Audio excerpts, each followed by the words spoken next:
पावसाळ्यामध्ये पावसामुळे दूषित झालेले पाणी, दूषित झालेली हवा आणि त्यामुळे लवकर दूषित होणारे अन्न ह्यामुळे रोगराईला आमंत्रण मिळते। सर्दी, खोकला, दमा, ताप त्यासोबतच उलट्या, जुलाब ह्या आजारांचे प्रमाण वाढते। त्यासोबतच सांधेदुखी, वाताचे आजार हेही पावसाळ्याच्या काळामध्ये वाढतात। पावसाळ्यामध्ये वातावरणामधील वात वाढतो। जे पिंडी ते ब्रह्मांडी ह्या न्यायाने शरीरामध्येही वातप्रकोप पावसाळ्यामध्ये होत असतो। म्हणूनच ह्या काळामध्ये भूक व्यवस्थित न लागणे, पचनाच्या तक्रारी जसे गॅसेस होणे किंवा पोट साफ न होणे, त्यासोबतच सांध्यांचे आजार जसे सांधे दुखणे, सांधे आखडणे असे आजार ह्या काळामध्ये बळावतात। आयुर्वेदामध्ये हे वाताचे आजार टाळण्यासाठी वर्षा ऋतुचर्या सांगितलेली आहे। म्हणूनच आपण आज ह्या व्हिडिओमध्ये वर्षा ऋतुचर्या कशी आहे ते बघणार आहोत। नमस्कार, मी वैद्य दीपाली आंबेगावकर पाटील, वेदश्री आयुर्वेदच्या यूट्यूब चॅनलमध्ये आपले सहर्ष स्वागत आहे।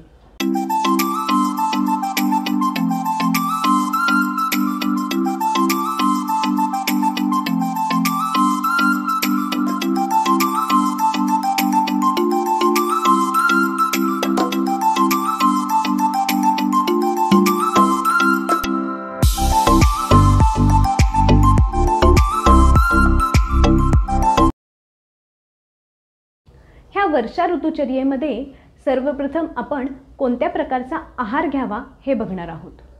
वर्षा ऋतूमध्ये भूक न लागणे हे महत्त्वाचे लक्षण असते। म्हणूनच ह्या काळामध्ये पचायला हलका आणि अग्नी वाढवणारा असा आहार घ्यावा असे आयुर्वेदामध्ये सांगितलेले आहे। ह्याच्यामध्ये 1 वर्षापेक्षा जुने धान्य आहारामध्ये वापरावे असे सांगितलेले आहे।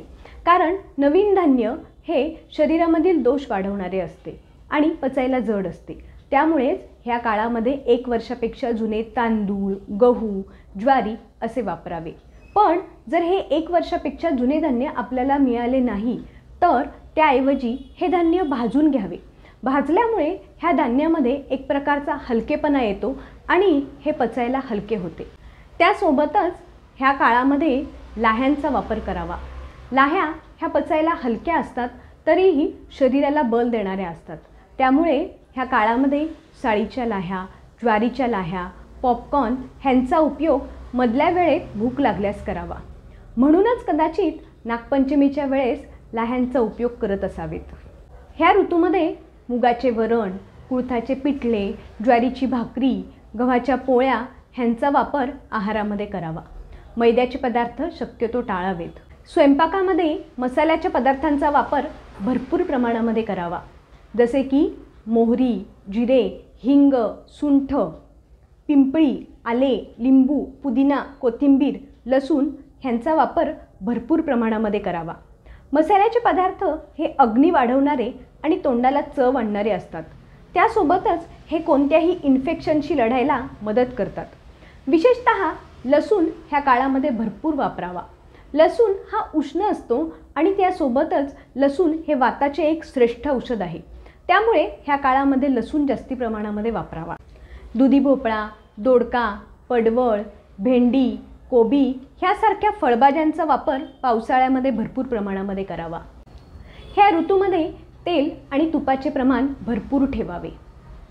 तूप हे शरीरातील वात कमी करणारे, शरीरातील कोरडेपणा कमी करणारे आणि त्यासोबतच अग्निवर्धन करणारे असते। आणि तेल हे तर वाताचे सर्वश्रेष्ठ औषध आहे आणि त्यामुळेच ह्या काळामध्ये तेलाचा वापर भरपूर करावा। आणि म्हणूनच की काय, आपल्या परंपरेमध्ये आखाड तळण्याची प्रथा आहे। त्यामुळे तेलाचा वापर आपल्या आहारामध्ये भरपूर होतो आणि शरीरातील वात शमन होते। परंतु बाहेरचे तळलेले पदार्थ मात्र कटाक्षाने टाळावेत। आता आपण बघणार आहोत की ह्या ऋतूमध्ये कोणता आहार टाळावा। तर ह्यामध्ये ब्रेडसारखे बेकरीचे पदार्थ ह्या ऋतूमध्ये आपण खाऊ नयेत। ह्या ऋतूमध्ये दही खाणे टाळावे। दही हे अभिसंधी आणि क्लेद निर्माण करणारे म्हणजे पाणी सुटणारे असे असते। त्यामुळे ह्या ऋतूमध्ये दह्यामुळे शरीरातील दोष वाढतात, परंतु त्याऐवजी ताक मात्र चालू शकते। पावसाळ्यामध्ये पक्वान्न म्हणजे पचायला जड पदार्थ खाऊ नयेत। ह्या काळामध्ये अग्नी मंद असतो, त्यामुळे पचायला जड पदार्थ खाल्ले तर त्याच्यामुळे अग्नी दुष्ट होतो आणि वेगवेगळ्या आजारांना आमंत्रण मिळते. पालेभाज्यांचा वापर ह्या ऋतूमध्ये कमीत कमी करावा. पालेभाज्यांमध्ये पाण्याचे प्रमाण जास्ती असते आणि त्यामुळेच पाण्यामधून होणारे इन्फेक्शन ह्या भाज्यांमधून लवकर होऊ शकते. म्हणूनच पालेभाज्या ह्या ऋतूमध्ये कमीत कमी वापराव्यात. त्यासोबतच आंबवलेले पदार्थ कमी वापरावेत. पावसाळ्यामध्ये कडधान्यांचा वापर कमीत कमी करावा. कडधान्य ही शरीरातील वात वाढवतात आणि पचायला जड असतात. त्यामुळेच कडधान्य खाल्ल्यानंतर बऱ्याच जणांचे पोट दुखते किंवा गॅसेस होतात. कडधान्य खायचीच असतील तर ती कडधान्य शिजवून आणि शिजवताना त्यामध्ये चिंच, लिंबू किंवा आमसूल टाकून ती शिजवावीत. त्यामुळे कडधान्याचा त्रास होत नाही. पावसाळ्यामध्ये पाणी अतिशय गढूळ झालेले असते, त्यामुळे पाणी वापरताना ते उकळून गाळून असेच वापरावे. त्यासोबतच दूषित पाणी किंवा बाहेरचे पाणी पिऊ नये, त्यामुळे अनेक आजारांना आमंत्रण मिळू शकते. पावसाळ्यामध्ये शरीरातील वात वाढलेला असतो आणि त्यासोबतच शरीराला दुर्बलता आलेली असते. त्यामुळेच ह्या काळामध्ये अति व्यायाम करू नये, दिवसा झोपू नये, रात्री जागरण करू नये. त्यासोबतच दमट ओले कपडे वापरू नयेत. पावसाळ्यामध्ये शरीरामध्ये वातप्रकोप झालेला असतो. ह्या वाताचे सर्वश्रेष्ठ पंचकर्म किंवा चिकित्सा म्हणजे बस्ती हे आहे. म्हणूनच वर्षा ऋतूमध्ये बस्ती हे पंचकर्म करण्यास सांगितलेले आहे. म्हणून प्रत्येकाने पावसाळ्यामध्ये बस्ती हे पंचकर्म करून घ्यावे. वर्षातून एकदा पावसाळ्यामध्ये जर बस्ती हे पंचकर्म करून घेतले तर वर्षभर त्या व्यक्तीस वाताचे आजार होत नाहीत. त्यासोबतच पावसाळ्यामध्ये दमा, सर्दी, खोकला किंवा इतर श्वसनसंस्थेचे आजार होताना दिसून येतात. म्हणूनच ह्या काळामध्ये आले आणि मध किंवा आलेपाक, पिंपळीचे दूध, च्यवनप्राश ह्या सगळ्यांचा आपल्या आहारामध्ये समावेश करावा. त्यामुळे ह्या आजारांपासून आपला बचाव होऊ शकतो. ह्या व्हिडिओमध्ये आपण पावसाळ्यामध्ये आपले आरोग्य कसे जपावे हे बघितले. तुम्हाला काही शंका असेल किंवा अजून कोणत्या विषयावर माहिती घ्यायला तुम्हाला आवडेल हे मला कमेंट करून नक्की सांगा आणि वेदश्री आयुर्वेदच्या यूट्यूब चॅनलला सबस्क्राईब नक्की करा.